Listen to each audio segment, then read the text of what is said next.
Започваме и последната част на ежедневното облекло на куклата. И сега да започваме. Правим това синото за панталонките и това не беше последно. Тоест, свършваме облеклото.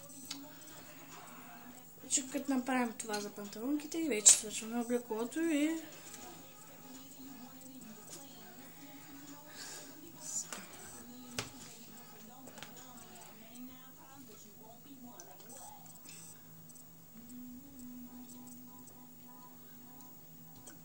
Така, джобовете.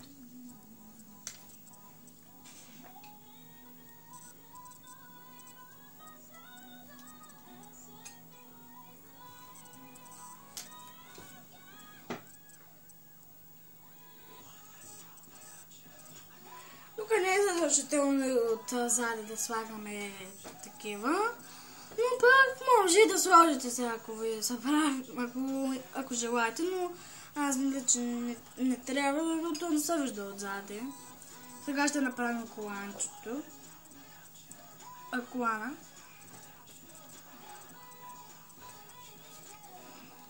Колана вече отзади ще го слагате.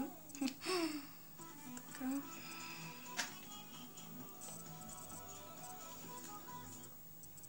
Така.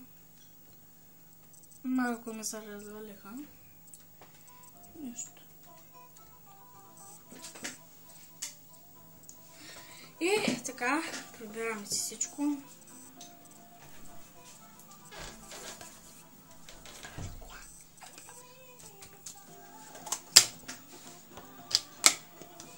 Така, слагаме вече ръцете. И това направих аз. А това съм аз, Цвети. И ако обичате, може да ви посетите моята страница в Цвети Декор.